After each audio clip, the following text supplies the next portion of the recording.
I think about this. You know, Jordan Neely, and we just learned this in the past couple of hours, also had an arrest for attempted kidnapping and indecent exposure. There's a sort of wild reason that he was still on the streets. But what I can't figure out is why the media is so quick and so forceful in defining him as Mr. Moonwalker. Well, it's a great question. What it is really is to try to influence the pool of potential jurors. That's what the prosecutor is going to do. They're not going to focus on what Jordan Neely was exhibiting the day that the chokehold took place. They're going to look at these images, these photographs, the fact that he was an entertainer, that he looks all dressed up, that he was so gifted, he was a singer. That's what the prosecution will going to focus on because they need to. They can't focus on what Jordan Neely was like in that subway car. We know from witnesses, it's reported that he was screaming, that he said, "I can die today. I don't need to live anymore. I can't take things anymore," that he was aggressive. People were frightened. There were 5 911 calls, Leland. That's very significant.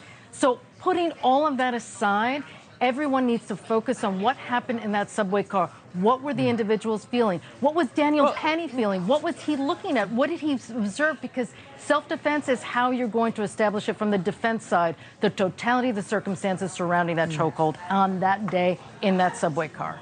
Yeah, Mercedes, if Daniel Penny, the Marine who, as we understand it, was just a bystander and was trying to protect people who felt threatened, as you pointed out. Right. If he can't get a fair shake in the media, how's he going to get a fair shake at trial?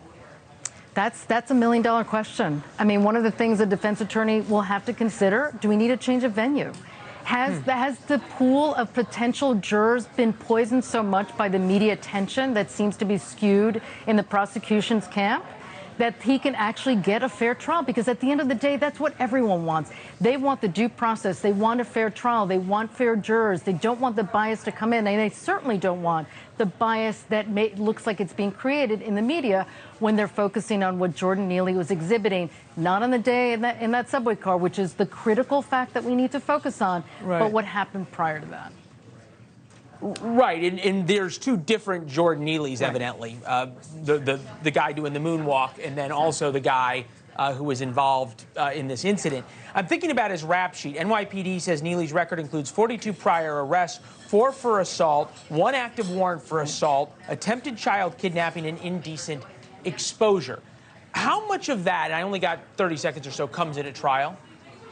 It's really going to be a big fight because obviously the defense attorneys want that, but unlikely that it'll come in because obviously Daniel Penny did not know any of that history that Jordan Neely had at the time of the chokehold. So all of that will probably not be introduced, but it will be a fight. It'll be an evidentiary fight between the defense and the prosecution. Unlikely that the defense will actually win that argument. Yeah.